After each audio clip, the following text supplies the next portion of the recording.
Hey everyone, welcome back to Arrive, the podcast where we spotlight SaaS founders' journeys and growth and unpack the tactics that turn an MVP into high ARR. Today's podcast is brought to you by Phantom Growth. We partner with SaaS companies to build predictable pipelines of qualified buyers to help SaaS founders reach their ARR goals, all without a big sales team or massive ad spend, by leveraging AI and proven systems for growth. If you're curious how Phantom Growth helps SaaS companies create predictable growth, check out phantom, F-A-N-T-U-M, growth.com to schedule a call.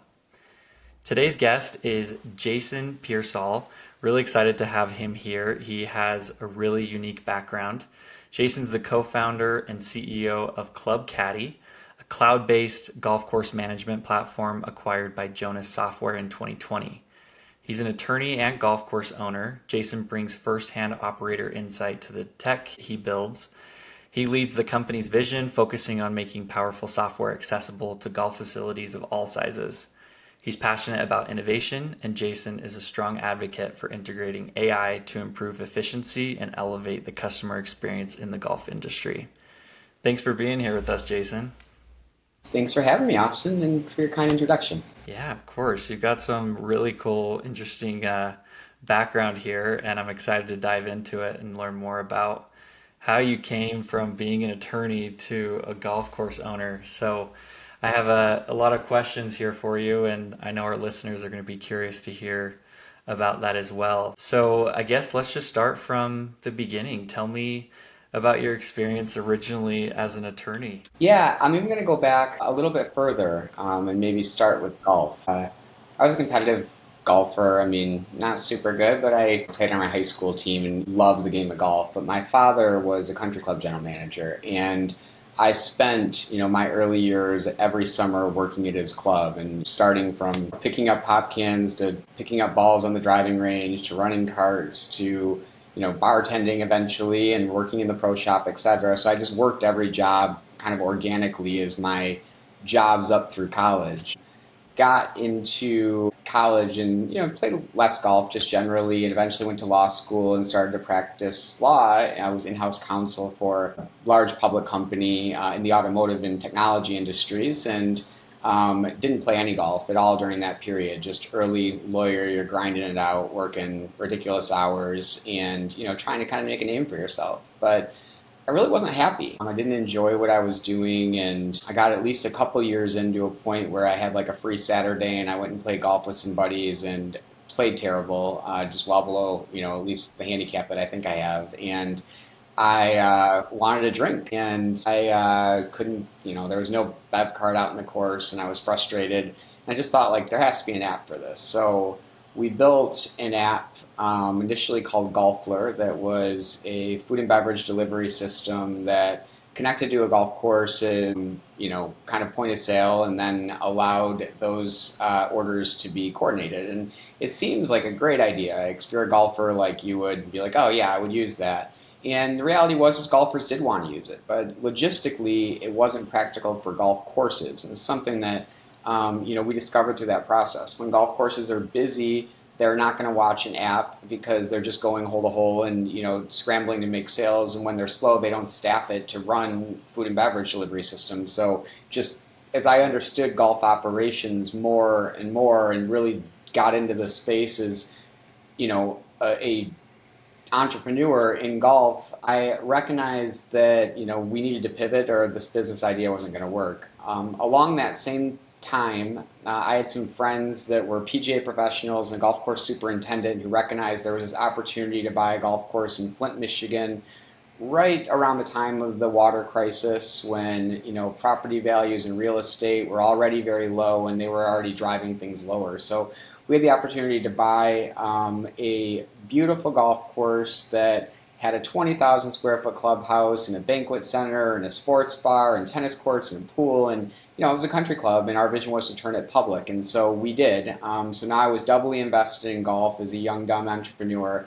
And we I thought this would be like a great proving ground for the app or whatever was next for the app. And if the app didn't work out, at least I'd have the golf course to make money off of.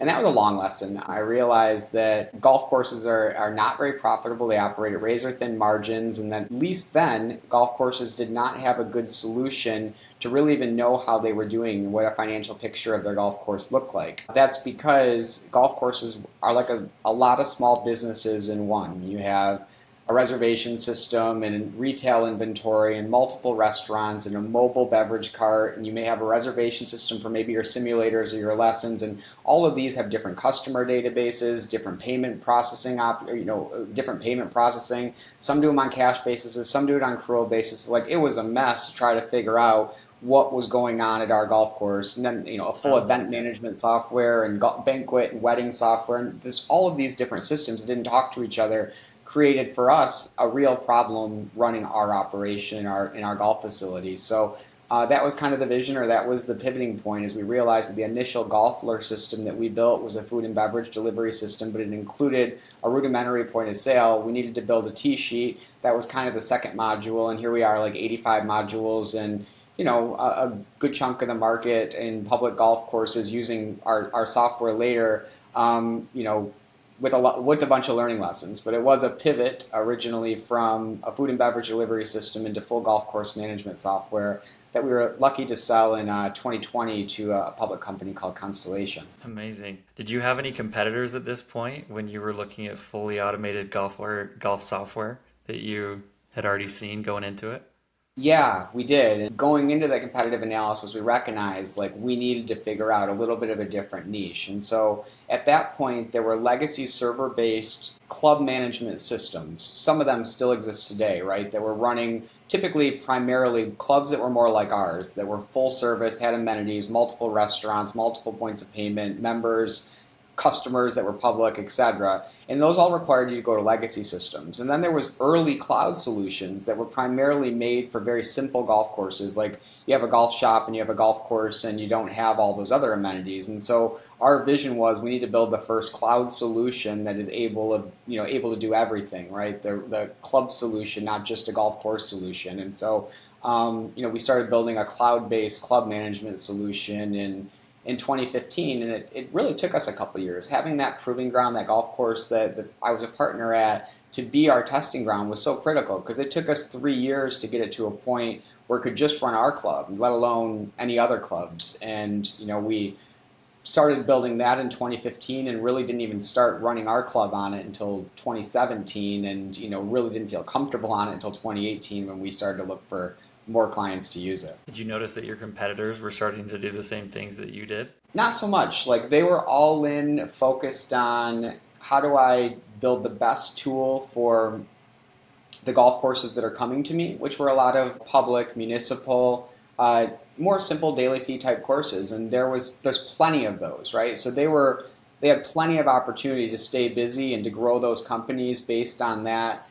The problem is that prevents them from going upstream. And so that's what we did, is we kind of skipped and said, we're not going to deprioritize these, but we're going to focus on a little bit broader vision. And so we have a little bit more of the upstream market, and we all compete against each other for every golf course. But typically, if you're more, member centric, or if you have a heavy event, banquet operation, things like that, do a lot of golf events or golf leagues, we just have solutions that are a little bit deeper than some of the other our competitors. Yeah, it sounds like you do. You guys have thought through all of that. It's cool to hear your background, and golf was kind of a part of your life from day one. So it's cool that it all circled back to that. Yeah, that's an interesting question, because I ultimately sold our software to the largest of those legacy competitors, with a vision of it, potentially becoming a system that they could use as their next gen system, right? And so there are really some big players in the space. One's called Battery Ventures. They own a system called Club Essentials, and a group of software companies underneath those that compete in both the public and private space. Another of them is called Jonas, and that's who I had sold Club Caddie to. They're a subsidiary of Constellation Software, which is this giant public company that owns 2,000 companies like Club Caddie, and it kind of allows us all to be independent, subject to some operational ratios, and make sure that we run viable and strong businesses.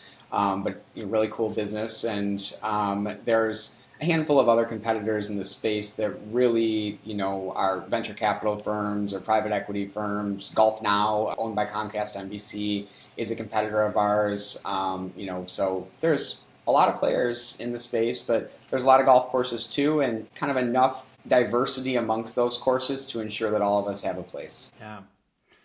Very cool. So originally, you came in with the background of being an attorney.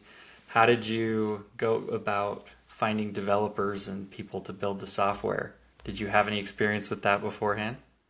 Yeah, so before I went to law school, I had a small e-commerce exit. So in 2006, a couple of buddies and I basically built computers and then kind of, a lot of the time, these were just like gaming computers that we rebranded as day trading and engineering machines.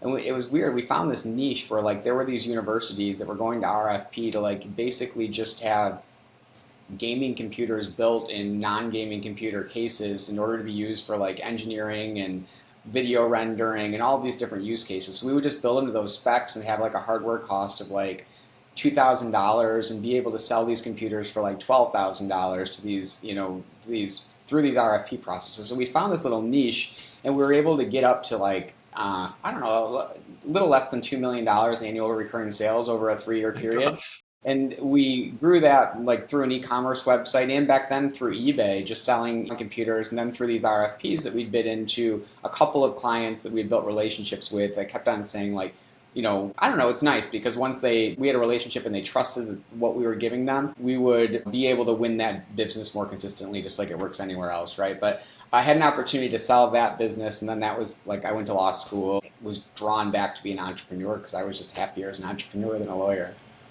Yeah, that's crazy. You left and went to be an attorney after you guys were making 2 million ARR. What was the reasoning behind that? You just felt like you wanted to be an attorney and to do that? I've been in SaaS for too long.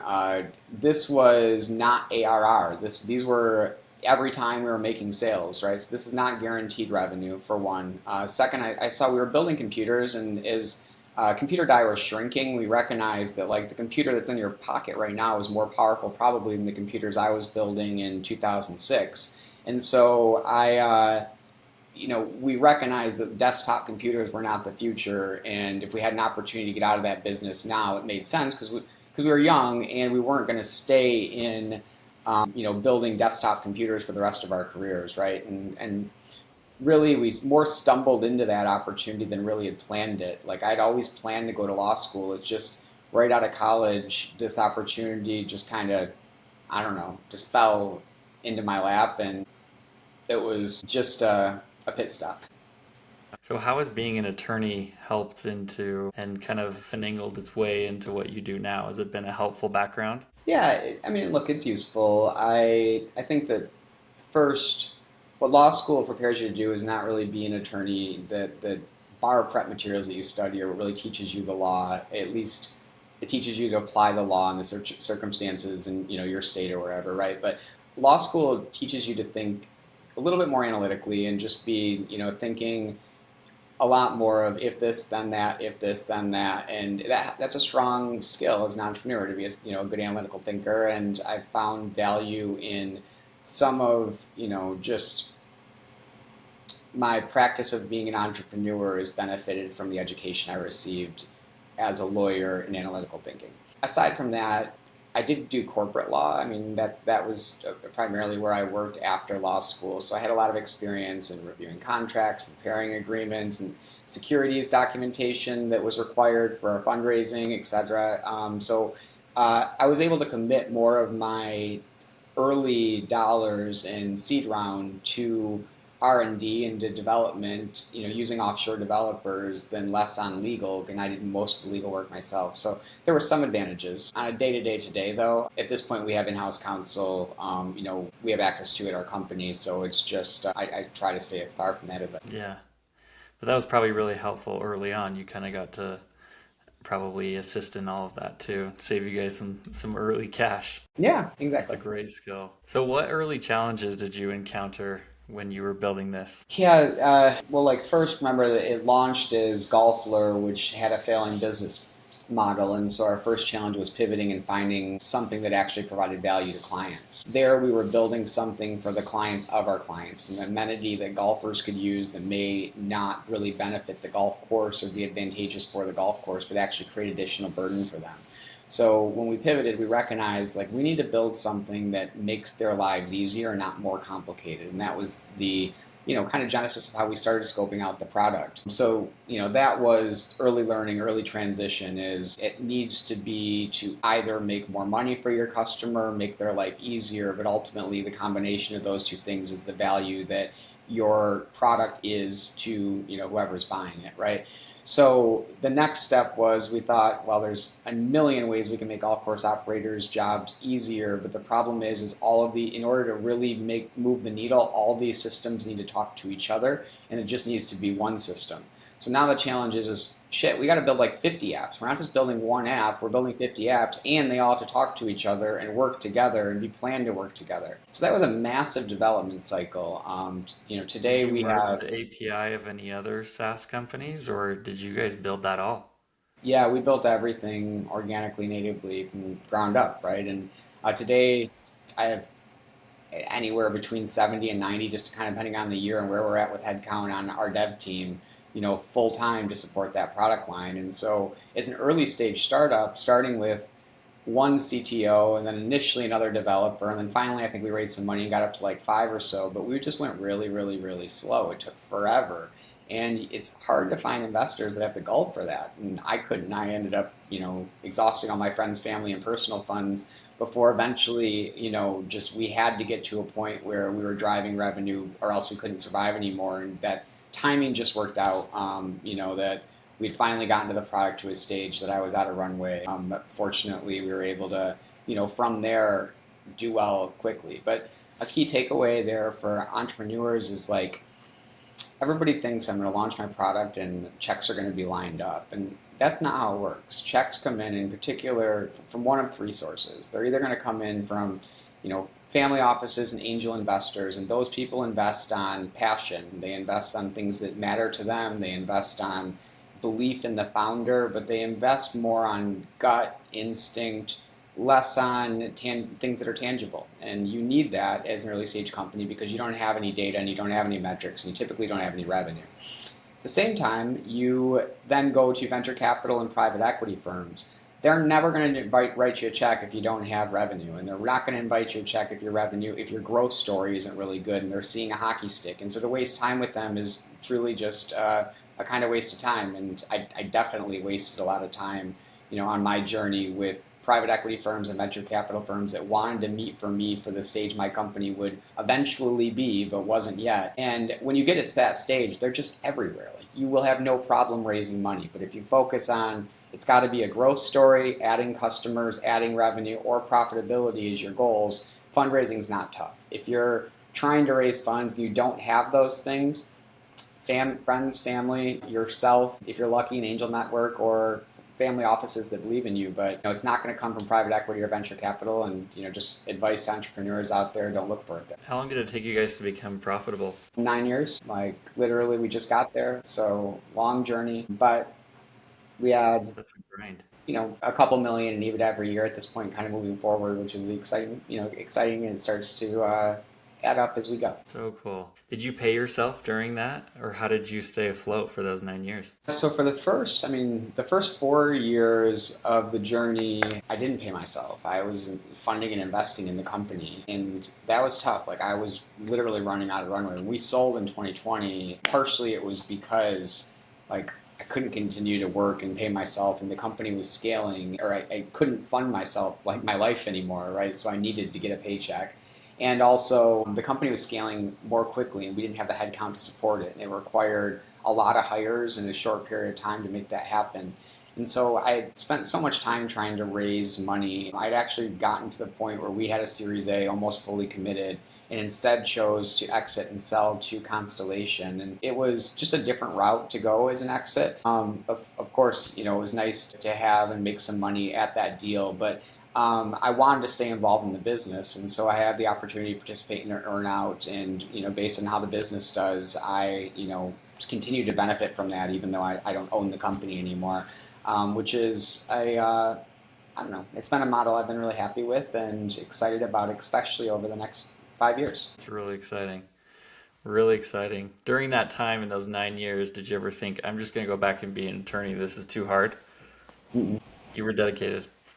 Yeah, well, the nice thing about being an attorney is like you don't have to do it, like you can work for yourself. You can take on clients and do business. And so I did still do that. Like I still made money by taking on deals and just doing work for some clients that I had and some friends and some family that just needed legal work. But I knew I didn't want to do that. Like I knew this is whatever I do, that's my job. Like I'm fully committed. I'm all into, right? And so I'm going to work 60 to 70 hours a week no matter what, just even if I'm on a vacation at that job, just because, that's my passion and I enjoy doing that, right? So if I'm going to do that, it's got to be something that I love to do every day. And, that's where I'm at now is it's like, no matter how large the exit was, I'm going to continue to do exactly what I'm doing because I love what I do and I'm happy. And I work with all of my friends and I work with colleagues that I really respect, appreciate, and admire. And it's just every day is a dynamic new, just experience. And I love it, right? So it's definitely like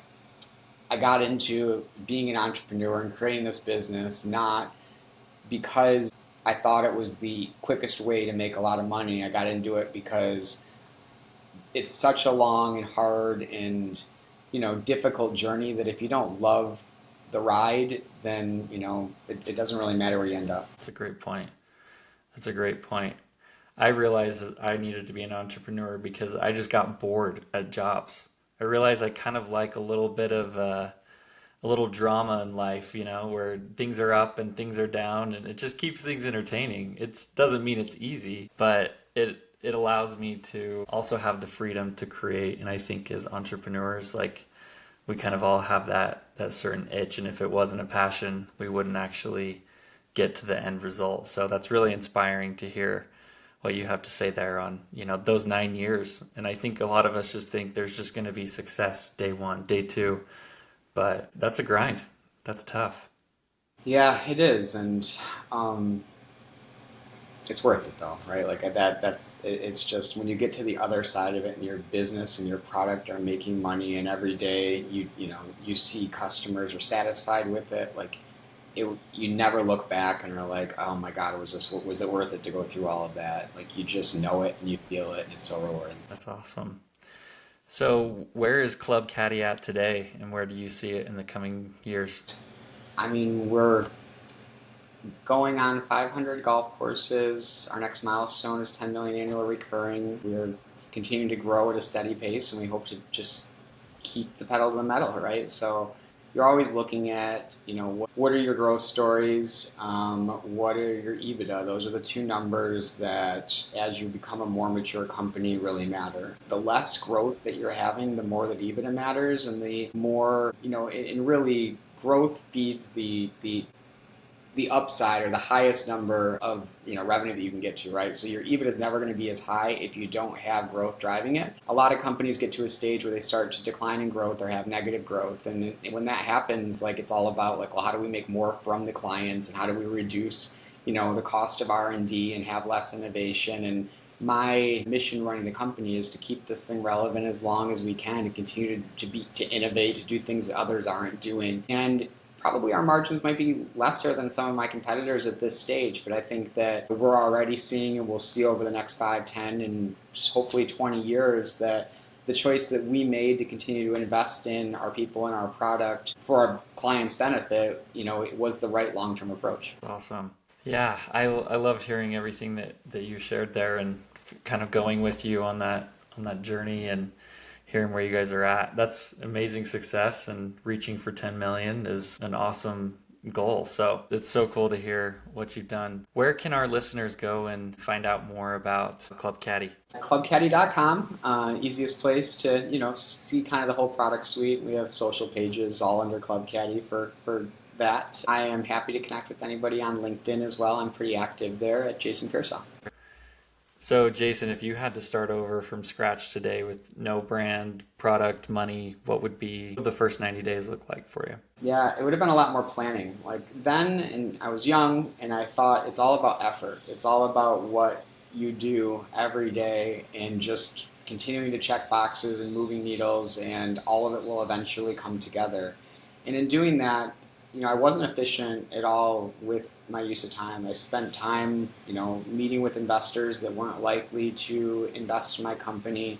I spent time building sales collateral before I really knew what the sales messaging should be, right? And so it was all about, in hindsight, if I was doing this over again, I would probably be a little bit more thoughtful about mapping out the things that I was confident about, the things I wasn't sure about, and, just really trying to prioritize where should I spend my time, as opposed to actually doing things. So it's kind of a way to avoid the question. If I started over, though, I would spend my first 90 days planning and doing a lot less action. Planning and less action.